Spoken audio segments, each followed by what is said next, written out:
You know this feeling. Netflix recommends a new show. You ignore it for a week.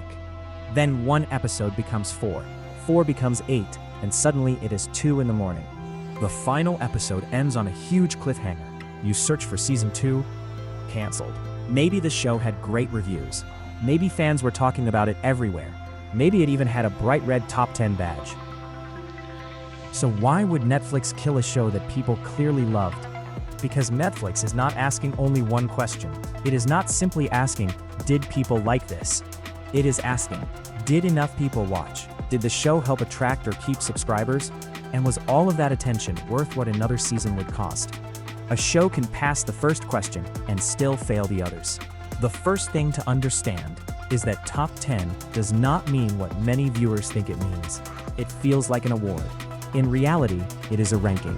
Netflix ranks its weekly global lists using views.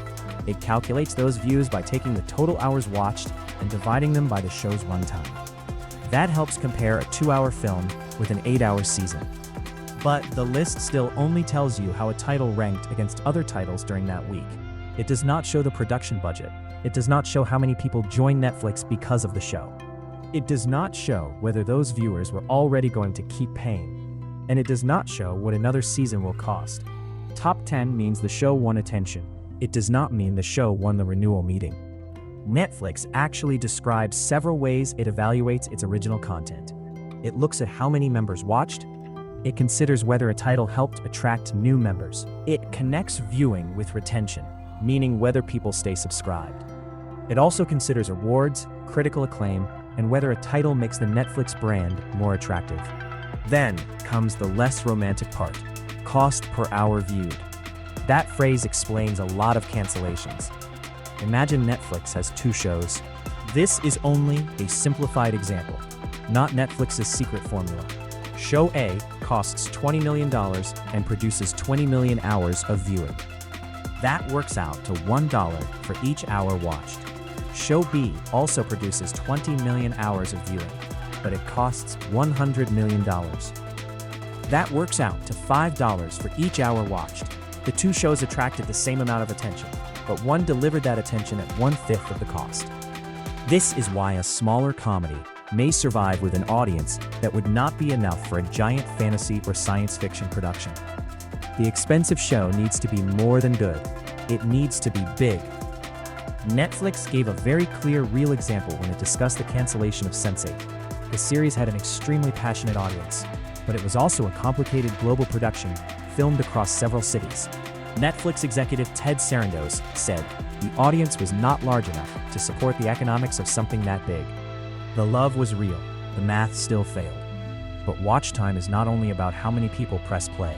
Netflix says engagement is strongest when people discover something, start it, and stay to watch.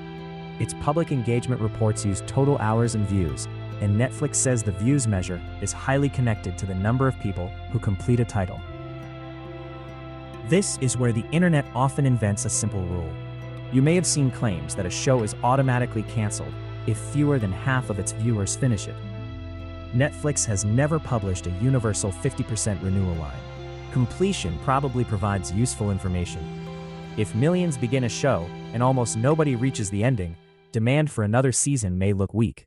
But Netflix publicly lists several factors, not one magic number. Completion is a clue.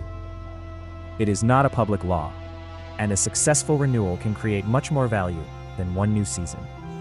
When Bridgerton returned for season 4 in the first half of 2026, Netflix reported 100 million views for the new season. Its arrival also nearly tripled viewing of every earlier season compared with the previous 6 months. Across the whole franchise, that added up to 180 million views.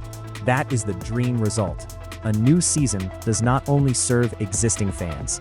It brings old viewers back, attracts new viewers, and wakes up years of older episodes sitting in the library. But if a show is not growing, another season may mostly serve the same small group that already watched the first one. That group can be loyal, loud, and genuinely upset. It can still be too small. The decision also becomes harder because another season is not always available at the same price. Actors and creators may receive pay increases. Contracts need to be renewed. Sets, Locations, visual effects, and production schedules can become more complex. Industry reporting has long noted that Netflix series often become more expensive after their second and third seasons. That does not mean Netflix has a secret rule to kill every show after 2 seasons. Many series continue when the audience and value grow enough to support the higher cost. It means the hurdle moves higher, and every renewal has an opportunity cost. Money used for season 3 of one show cannot also fund season 1 of a different show. In the first half of 2026, Netflix members watched more than 97 billion hours. 5 of the 10 most watched shows in that period were new series. That gives Netflix a powerful reason to keep trying new ideas. A new show is risky, but it also creates a new launch, a new headline, and another chance to reach an audience that the current catalog has not reached. So the real renewal question is not, did this show have fans? Almost every show has fans. The question is another season the best use of this money? There are also reasons the numbers cannot explain by themselves. Netflix may not fully own the show. Rights can become expensive or complicated. Actors may become unavailable. Production delays can make a cast age faster than the story. Strikes, travel problems, or scheduling conflicts can change the plan. Some creators want to finish a story, while some shows were designed as limited series from the beginning. Awards and critical acclaim matter too. Netflix says they can improve its brand and help attract members, even when an audience is smaller. So, there is no single robot at Netflix looking at one percentage and pressing a giant red button. The company uses data, budgets, forecasts, contracts, and human judgment. The exact weight of each factor is private. That is why fans and Netflix can look at the same show and see 2 completely different things. Fans see the characters they spent 8 hours caring about. They see reviews, online communities, fan art, and thousands of people demanding another season. Netflix sees all of that too. But it also sees the global viewing data, the people who stopped after episode 1, the subscribers the show did or did not attract, the cost of the next season, and every competing project that could use the same budget. So why does Netflix cancel shows you love? Not necessarily because the show was bad, not necessarily because nobody watched, and not because a mysterious algorithm personally decided to ruin your weekend. It happens because loved and worth renewing are 2 different tests. A show can have passionate fans, strong reviews, and a week in the top 10. But if its audience is not large enough for its cost, if viewers do not stay, or if Netflix thinks another project could create more subscriber value, the next season becomes a bad investment. To you, it is an unfinished story. To Netflix, it is one decision inside an enormous library. And that may be the most frustrating part of all. The top 10 badge tells you that people watched. It never promised an ending. Which canceled Netflix show still annoys you the most? Tell me below.